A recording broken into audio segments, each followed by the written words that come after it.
Аерозагадувањето во Битола последниве години е една од најтемните страни во квалитетот на живеењето на битолчани, со рекордни концентрации на PM10 честички и други сегменти. Денеска во информативните сервиси на Алфа телевизија, повеќе релевантни субјекти искажаа своје мислење за сите актуалитети што се случуваа минатата недела, кога мерните станици соборуваа рекорди. Градоначалничката Петровска останува на ставот дека со краткоречните мерки што ги нуди локалната власт, а кои опозицијата ги оценува како задоцнети, можат да се ублажат состојбите, а вистинското решение може да се очекува со проектот гасификација. Но, што мислат битолчани? Состојбата катастрофална, ама нема кој да ја направи. Човека, властите, ништо.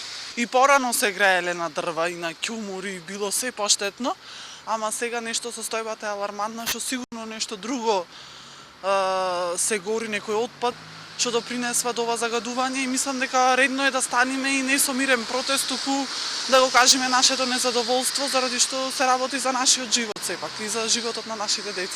Тешко на оние што се болни од астма тие работи. А здравите? И за нив не чини. Тешко на луѓето, сите се труеме, не знаеме буквално што дишиме. Да се воведат ванредни мерки за да се затворат градинките, училиштата, бременните жени, болните да не излегуваат на отворено. Дали треба да носиме гасмаски сите или ќе се преземи нешто, тоа треба властите да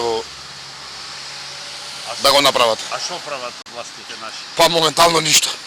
Од опозицијата уште еднаш опатуваат апел барем хигиената во градот да се среди, за да се намали загадувањето на амбиенталниот воздух. Бидејќи тие беа борци за чист воздух и така дојдоа на власт, очекував дека тоа толку озбилно и експедитивно ќе го решат, така да после 2 години, за жал, имаме 0% реализација на проектот за гасификација кој што го споменуваа. Искрено да ви кажам, прво, хигиената во градот ни е на најниско ниво, почнувајќи тука од општината, па улиците, значи прво улиците не се мијат, не се чистат, тоа не е мој впечаток, тоа е впечаток на сите битолчани. Сепак, на битолчани од овој проблем им е прекуглава, што покажа последниот протест со фрлање јајца и камења кон општинската зграда, а сега за протести се спремаат и средношколците, иако им се ветува скратена настава за да се амортизира гневот на младите.